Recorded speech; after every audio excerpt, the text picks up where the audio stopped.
so I've been painting for what seems like a long time, my whole life, and got started pretty early on, about 10 or 11 years old, and just bought a paint set, and dabbled with it. And by the time I was about 15, I felt compelled, like I should know what the heck to do with the rest of my life. And so I narrowed it down to fine art painting and just started to get real serious about it. I have since discovered through various research that studies show most artists decide to become full-time artists, or they feel that kind of drive, or where they just make that decision internally about the age of 16. It averages at about 16, and so it certainly is how it worked for me. And since then, I've just worked really hard to educate myself. I didn't go to art school. I didn't have a lot of opportunity. I just had to kind of trial and error and a lot of tears, and but it was quite a journey, a struggle, but a one that I look back on fondly. And then just things started to really open up in my early 20s.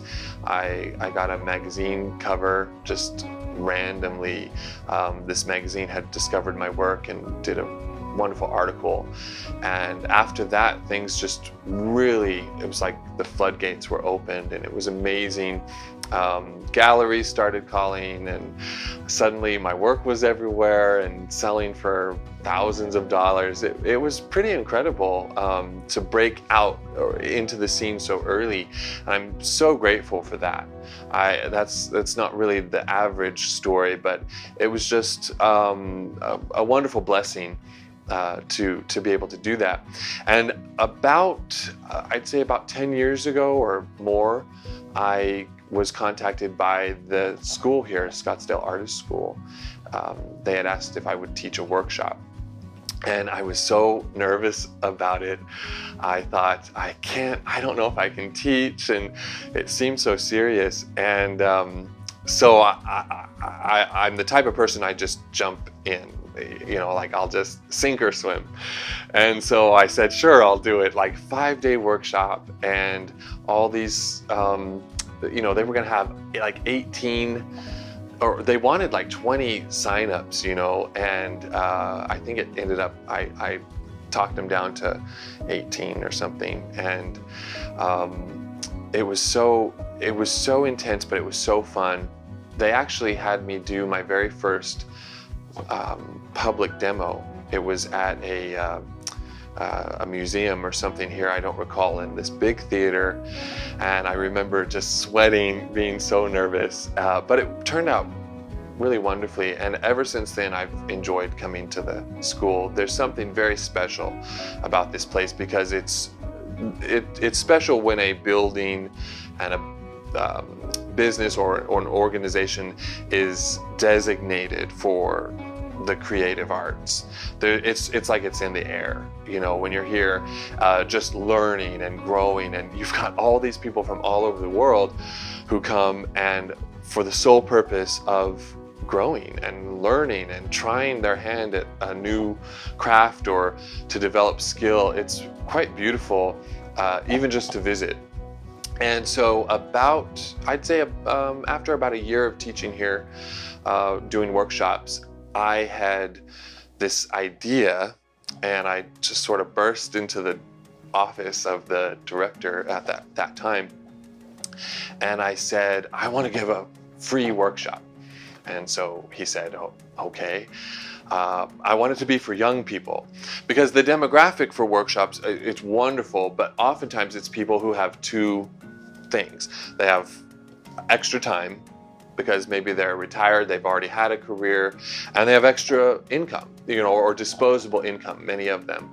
And so that tends to be a slightly older or more established, more mature demographic, which is wonderful. But a lot of young people just starting out, they are maybe still in school, so they don't have a lot of time to dedicate to it, or they don't have the extra funds. And many of them, I was so fortunate. I had the support of my parents. They did not fight me on being an artist at all. And if anything, they encouraged it. And I owe a lot to them for that. But not many are that fortunate. They have to really prove themselves and fight for this. And so knowing that, I told the director, I want to give a free workshop for young people. And so he said, okay, he liked that. I said, but I want it to be totally free, not just my instruction. I want all of it. I want the paint and the brushes and the canvas and the food while they're here, and just everything to be covered. I don't want them to have to pay. And so he said, well, all right, we'll see what we can do. And, I'm so glad he was on board with that. He was actually a similar age to me. And so we both knew what it was like to do this as young people, to have a passion, to have a dream, to want to pursue something that was not going to be easy, but was going to take as much or more work than other professions, and to do it alone, And so I'm so glad that he was the director at the time, because I think he really understood. And so we just dived right in. And by the following year, we had set up for the Pallet project. And he actually named it. He's the one that came up with that name. And so we just put it out there throughout the year, inviting a certain age group of artists, and we made them write letters explaining why they wanted to come to the class or why they wanted to be an artist, and submit some images and stuff. But we really weren't critiquing that. We were just wanting to, to only get serious students. And so that first year, I think we had maybe 20 people come in, mostly from the state, from Arizona, I think the first year. And it was wonderful. Raymar Panels, the canvas business, they have every year since then, from the beginning, they have supplied panels for these students.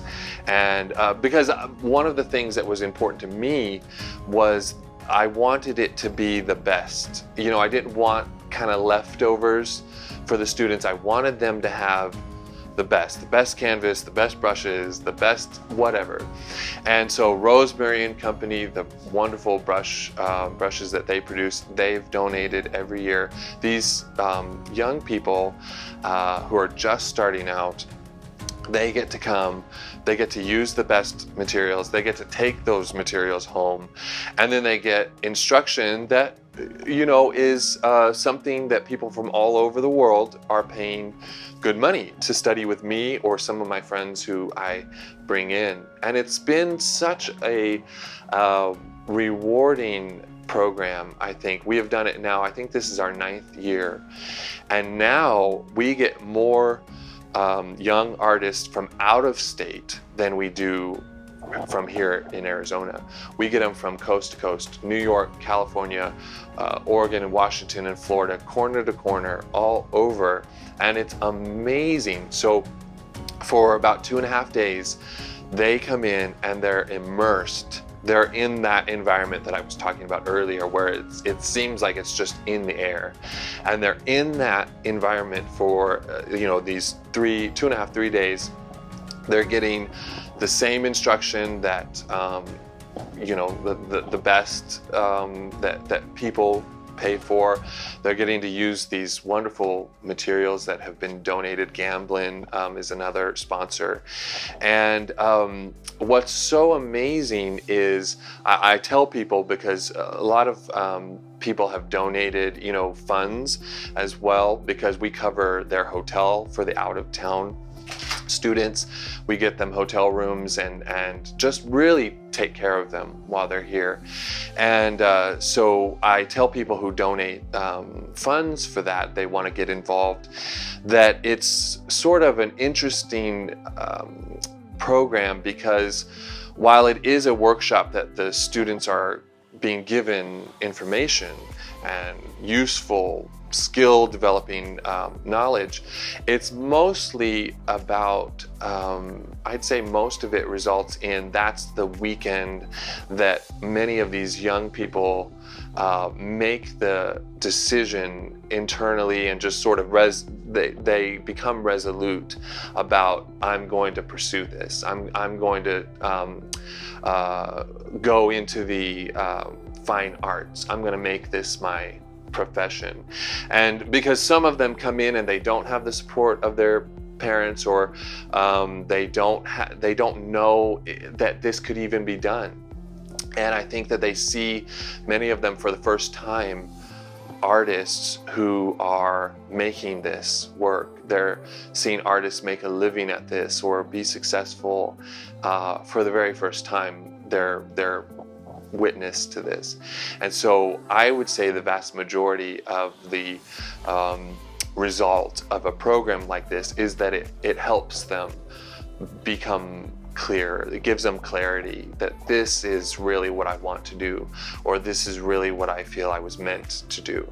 And it's just been amazing. We've had some students come through the program in various years, and some of them now are people that you're seeing in the big art galleries or the magazines. I mean, one young man has millions and millions of followers on social media, and he's been on talk shows, and if I described his work or used his name, you probably have heard of him. And others, artists in top galleries. One young man, he came through the program, and he now he does illustration, because we don't just have fine art painters. Sometimes we get illustrators, or other avenues, other media. And he now the characters that he developed in this book that he illustrated, it became a very popular children's show, and it was the #1 streamed program, not just in the category of children, I think, but just overall on Netflix last year. It's just incredible, some of the talent that has come through here. But I know for him, because I've talked to him since, and he gives a lot of credit to the Pallet project for being that weekend, or that moment really where things became clear to him. We don't take credit for his success in what he's producing today. That's not what I mean, but that was where he was able to make, it was like a defining moment, And I think that's what this program is really about. It is about education, and it is about giving these young people opportunity, but I feel it's more than that. I think it's where many of them get clarity, on the path that they're going to take. And it just makes it so much more reachable. And it's like it gives them that resoluteness that they really need, because in order to make this kind of a career work, you have to be all in. And I think that this helps them get to that point. So as we continue the program, we've set it up now where, along with the sponsors, Rosemary & Co. and Raymar and Gamblin, and even various grants and things that we've had, and just private donations, the school has set it up so that on their website, they're right on the homepage, there's a Pallet project button or information where individuals can donate. And I think that that's so, well, it's needed. Each student can cost the school $500 or more, actually quite a bit more if they're traveling, because we like to cover their hotel expenses. And if we have the funds, there have been times where we've tried to cover their travel expenses as well, because airline tickets can be pretty pricey. So this takes support. And I think that it's such a wonderful way of giving back. I know there are organizations and groups out there that kind of shy away from doing things specifically geared towards younger artists because they don't have money, they are not in a position to buy paintings or to pay for workshops or expensive art cruises or something. And all of that's wonderful, and of course that's needed too. But it seems like, if anything, you would want to create a future market. Sometimes we're a little bit too present, and we're not really thinking about what's to come. And so with all of the cutting of programs in schools and the kind of dismissal of art in a lot of the culture and society of today, I think if we want it to continue, if we feel it's valuable, and clearly it is, I think we're really in a time now, actually, looking back on 2020, when everyone was stuck at home. What art did you turn to fill the time? Movies and television shows and music and visual art was probably a big part of your life last year. So imagine just letting all of that go or thinking that it's up to someone else. I think we have an opportunity to invest in the future, and right now, in the present, reach ahead. We have an opportunity, this golden opportunity, to actually time travel, to reach into the future and do some work, so that by the time we get there, something is already started.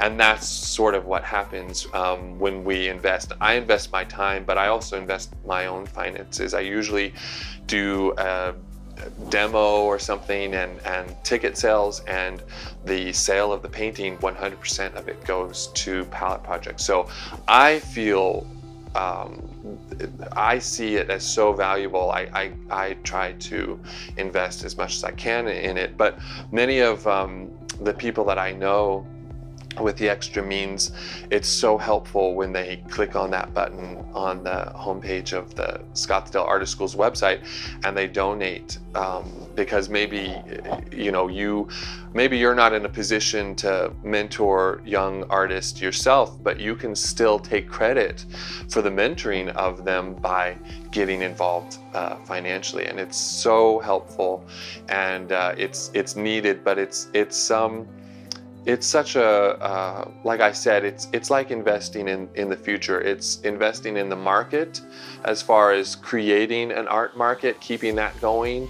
If you're an artist yourself, you want people buying your art. This actually helps with that because it expands that market. So even from a business perspective, but more importantly than that, it's so rewarding to know that you're doing something for young artists that maybe you yourself, you didn't get when you were that age. I know I didn't. I mean, I wish that there were a program like that when I was getting started.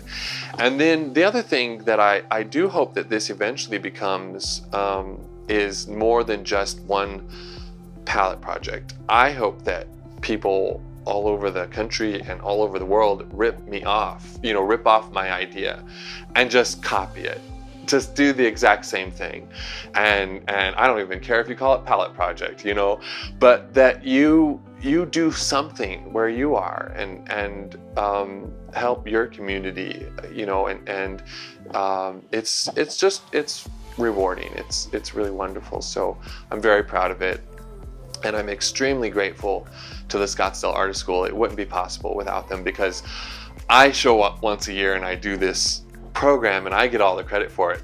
They work all year getting things ready, and they just do so much behind the scenes. And so they're really the reason that this even continues. And so it's so appreciated. I'm grateful to them for that.